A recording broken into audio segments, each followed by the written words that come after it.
to fellow Ghanaians, ladies and gentlemen. The commissioning of an infrastructural project by government, should naturally be a joyous occasion and should elicit the display of pomp and pageantry in recognition of the feat achieved. But today's event is not one of those normal occasions. Exactly 10 years ago, a truly tragic incident occurred, one we had never witnessed and hope will never reoccur in our history, certainly not in our lifetime. The death of a sitting president in office, the death of the third president of the Fourth Republic, Professor John Evans Atta Mills. We were contemporaries at the University of Ghana, members of the same hall, the premier hall of the university, the Hall of Gentlemen, Legon Hall. Yes. We played in the same university football team, and as fate would have it, we ended up belonging to and leading different political organizations. We contested the presidency in 2008, and even though some will say it does not count, I won the first round, and he won the second round, the round that really mattered. I was looking forward to a third round in 2012 when the Almighty called him home on 24th of July 2012.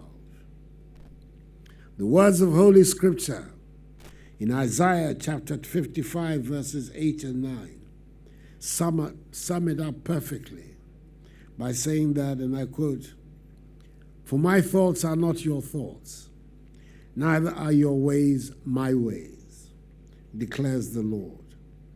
As the heavens are higher than the earth, so are my ways higher than your ways, and my thoughts than your thoughts," unquote.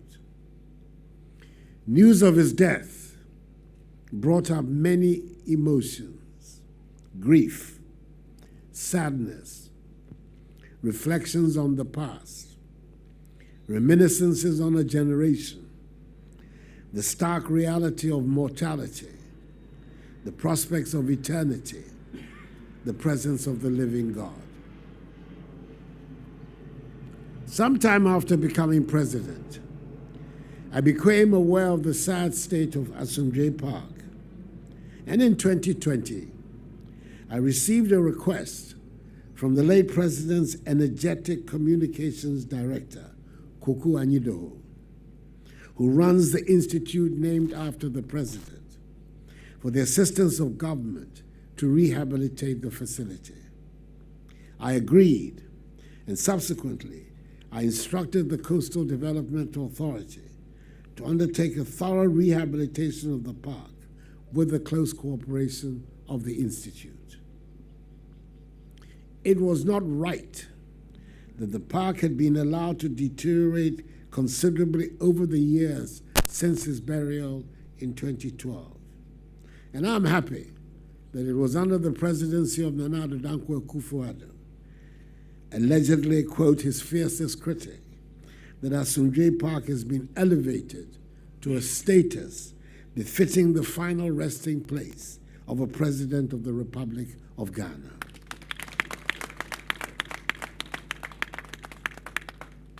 I did so with that objective solely in mind, and not to exploit or take advantage of any so-called divisions in the political party to which he belonged. Those alleged divisions are not of my making and do not in any way inure to my benefit. There have also been unfortunate accusations leveled by some against government about the supposed desecration of the tomb of the late president in the process of rehabilitating the park. Nothing could be further from the truth, and it is good to note that these false, malicious statements have been firmly dispelled and debunked by the Coastal Development Authority through the agency of its Chief Executive Officer, Mr. Jerry Ahmed Shaib, in a public statement under his hand. My wife, Rebecca, and our children join me and the government in reiterating our sincere condolences to his wife, Nadu, his son, his entire family, to the National Democratic Congress, and indeed to the people of Ghana for their great loss. The man from Ekumfi Otuam will not be forgotten.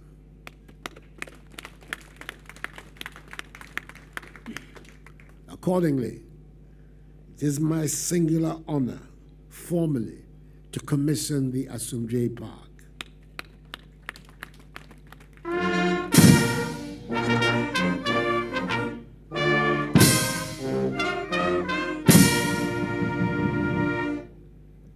President John Evans Atta Mills, my good friend Fifi, rest and abide in perfect peace in the bosom of the Almighty until we all meet again on the last day of the resurrection.